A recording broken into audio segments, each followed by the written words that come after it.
Hi friends, कैसे हो आप लोग। स्वागत है आपका अपने channel math research centre Aryan sir पर।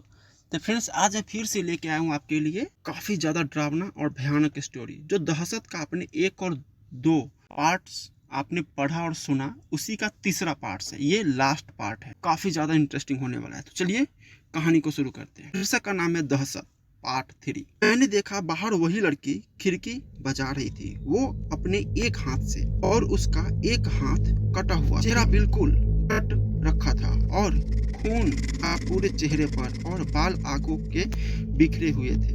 मेरी नजर उस पर ही थी और मेरे हाथ में मोबाइल फोन भी था। मैंने तुरंत अपने पापा को फोन करा और कहा, पापा मुझे डर लग रहा है, वो बाहर आ गई, अब वो मेरे कमरे के बाहर खड़ी है। मैंने इतना ही बोला था और मेरे पापा ने भी देरी नहीं लगाई और तुरंत मेरे कमरे पर आकर बोले, खोलो दरवाजा मुकेश। मैंने भी तुरंत दरवाजा खोला और डरा हुआ सहमा हुआ सा पापा से लिपट कर रोने लगा।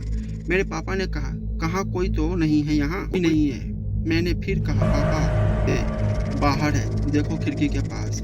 आपने बाहर देखा खिड़की की तरफ, लेकिन मेरे पापा ने जैसे ही खिड़की के बाहर की तरफ देखा तो उन्हें वो नजर नहीं आ रही थी, और मैं भी उस समय पापा के साथ ही खड़ा था और वो मुझे अभी भी साफ साफ दिख रही थी। लेकिन आश्चर्य की बात तो यह है, जब मैं कमरे अंदर था तब मुझे वो बड़ी विचित्र हालत में दिख रही थी। उसका हाथ कटा था, खून से तरबतर थी, लेकिन बाहर बिल्कुल सही और बिल्कुल ठीक ठाक खड़ी हुई अपनी डरावनी मुस्कान लिए मुझे देख रही थी। तभी मैंने अपने पापा से कहा, पापा यह मार देगी मुझे, यह नहीं छोड़ेगी मुझे अब।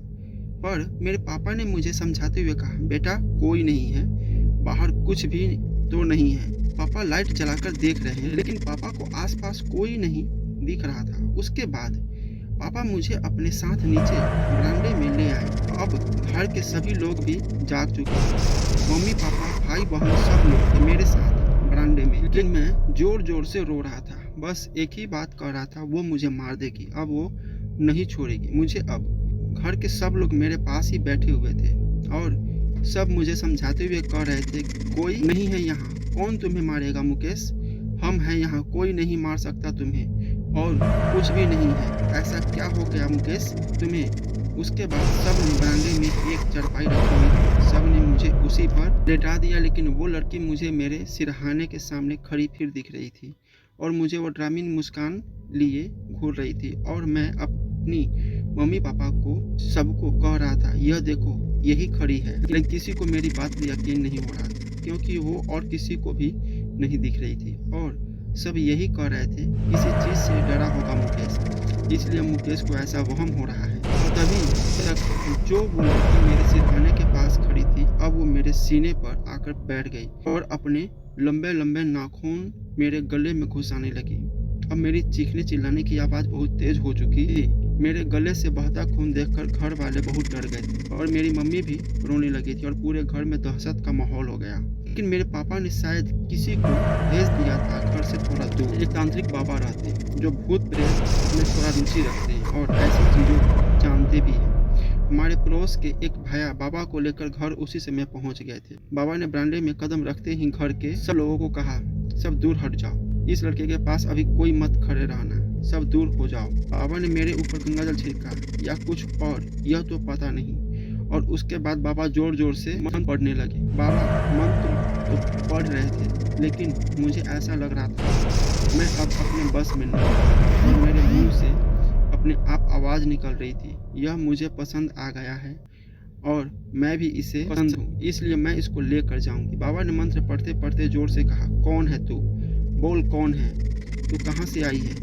शायद वो मेरे अंदर प्रवेश कर चुकी थी, इसलिए मेरे मुंह से अपने आप आवाज निकल रही थी, और जो मैं नहीं बोलना भी चाहता था वो वही कह रही थी। इसको मैंने देखा और यह मुझे पसंद आ गया और मैं भी इसको पसंद हूँ, इसलिए अब यह सिर्फ मेरा है और मैं इसको लेकर जाऊंगी। बाबा शायद समझ चुके थे कि यह क्या है और कौन है, इसलिए बाबा ने कहा, अच्छा डायन है तू, अभी बताते हैं, रुक। फिर बाबा ने मेरे पापा को कहा, यहाँ आग जलाने की व्यवस्था करो तुरंत। पापा ने लकड़ियाँ वगैरह लाकर तुरंत आग जलाई। बरामदे में बाबा ने एक लोहे की सरिया को जलाकर बिल्कुल लाल कर दिया। तू अभी प्यार से छोड़कर चली जा, वरना तुझे इसी अग्नि में भस्म कर देंगे। हम, लेकिन मेरे मुंह से बड़ी भयानक आवाज़ निकल रही थी। वो कह रही थी, चाहे कुछ भी हो जाए मैं इसको लिए बिना नहीं जाऊंगी यहाँ से, क्योंकि यह मुझे पसंद आ गया है और मैं भी इसको पसंद हूँ। उसकी बात सुनकर बाबा ने कहा, चल ठीक है। उसके बाद बाबा ने वो गर्म सरिया लाकर मेरे पैर के तलवे पर लगा दी। मुझे उस गर्म सरिया का असर कुछ भी नहीं हुआ। तभी मैंने देखा और उस समय सब लोगों ने देखा कि वो डायन वहीं पर सबके सामने आ गई और उसने गुस्से में कहा, ए तांत्रिक, छोड़ दे मुझे, वरना सबसे पहले तुझे ही मारूंगी, फिर इन सबको, वरना हट जा मेरे रास्ते से। मुझे तुम सब से कोई लेना देना नहीं है, मुझे बस यह लड़का चाहिए। फिर बाबा ने कहा, अभी मैं तुझे इसी में भस्म कर दूंगा, नहीं तो अभी भाग जा यहाँ से और कभी लौट कर मत आना। बाबा ने इतना कहा और मंत्र पढ़े और अग्नि में कुछ डालने लगे। तभी उसकी रोने चीखने की आवाज़ बढ़ गई और उसको भगाते हुए अब सब लोग देख रहे थे। उसके बाद बाबा ने बताया कि वो डायन है, मीरा नाम की। बाबा ने फिर अपनी बात जारी रखते हुए कहा, पहले वो रेलवे स्टेशन पर चाय समोसे बेचा करती थी, पर एक दिन वो लड़का जिसको वो बहुत पसंद करती थी, उस लड़के ने मीरा को मार दिया। उसने उसके चेहरे को ब्लेड से पूरी तरह से काट दिया और उसका एक सांस काट कर उसे पूरे शरीर में चाकू से जख्म कर मार दिया और तड़पते हुए मीरा ने अपनी जान दे दी थी। बाबा उसे देखते ही उसकी सारी कहानी समझ गए थे, बस उसके मुंह से ही सुनना चाहते थे। बाबा ने फिर कहा, मुकेश ने इसको देखा होगा और इसे वो अच्छी लगी होगी और उसे भी मुकेश पसंद आ गया। अगर तुम लोग थोड़ा और देर कर दे मुझे बुलाने में, तो शायद आज यह मुकेश की जान ले लेती और यह उसे अपने साथ ले जाती।